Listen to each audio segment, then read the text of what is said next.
আসসালামু আলাইকুম সুপ্রিয় দর্শকবৃন্দ। এই যে দেখুন, এটা হচ্ছে সেই ইন্দোনেশিয়ান স্মার্ট নেপিয়ার ঘাস। খাটো জাতের একটি ঘাস, কিন্তু উপর থেকে নিচ পর্যন্ত সম্পূর্ণ অংশেই পাতা। যারা শৌখিন খামারি, বাড়িতে 2-4টা গরু ছাগল পালন করেন, আপনার যদি অল্প কিছু জমি থাকে সেক্ষেত্রে এই স্মার্ট নেপিয়ার ঘাসটা চাষ করতে পারেন। বর্তমানে কম বেশি প্রত্যেকটি খামারে এই ঘাসটা আছে।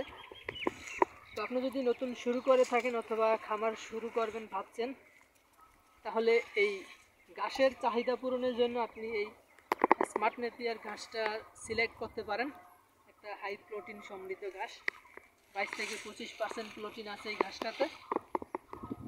আর এই ঘাসটা একটি সোপে অধিক পরিমাণে হয়, দেখুন এক একটি সোপে কী পরিমাণ হয়ে থাকে।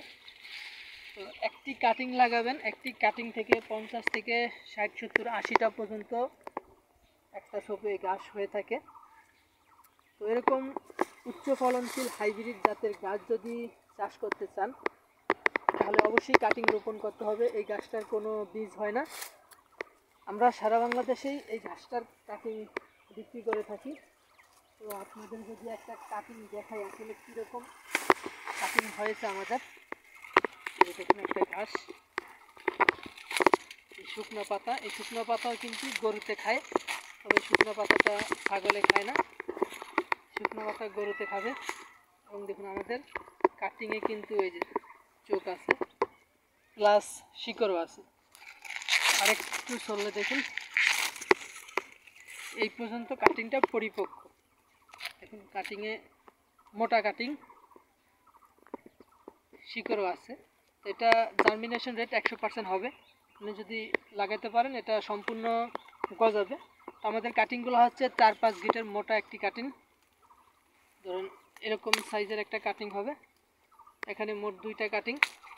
তো এরকম সাইজের কাটিং আমরা ডেলিভারি দিয়ে থাকি, শিকড়যুক্ত কাটিং।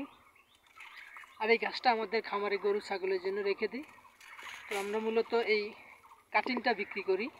তো যারা খামার শুরু করবেন, ঘাসের সমস্যা, তারা আপনারা এই কাটিংটা রোপণ করতে পারেন। একটি কাটিং রোপণ করলে একটি সোপা হবে। তো আপনার যদি 1 শতাংশ জমি থাকে, তাহলে 120 পিস যদি এই কাটিং রোপণ করেন 120টা জার হবে, মানে সোপা হবে। তো একটি সোপাতে 5-6 কেজি 7 কেজি পর্যন্ত ঘাস পাওয়া যায়। তো এরকমভাবে যদি আপনি গরু ছাগলকে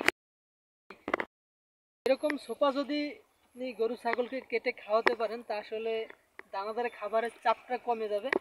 তখন পর্যাপ্ত পরিমাণ এই ঘাসের চাহিদা মেটালে আপনার গরু ছাগলের রোগ বালাইও কিছুটা কম হবে। কারণ ঘাসে পুষ্টি আছে, প্রাকৃতিক পুষ্টি। আর ফিরে তো বা দানাদার খাবারে যেটা, সেটাতে একটু বেশি খাওয়ালে সমস্যা হয়, কিন্তু এই কাঁচা ঘাসটা বেশি খাওয়ালে তেমন কোনো সমস্যা হবে না।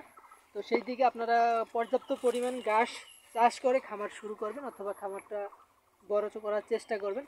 পর্যাপ্ত পরিমাণ ঘাস চাষ না করে খামার শুরু করলে একটা বিপদের মুখে পড়ে যাবেন। তো দর্শক, আপনারা ঘাস চাষ করলে অবশ্যই আমাদের সাথে যোগাযোগ করবেন। আমরা সারা বাংলাদেশেই এরকম পরিপক্ক মানের শিকড়যুক্ত মোটা কাটিং ডেলিভারি দিয়ে থাকি। তো আজকে এ পর্যন্তই। সকলে ভালো থাকবেন। আল্লাহ হাফেজ।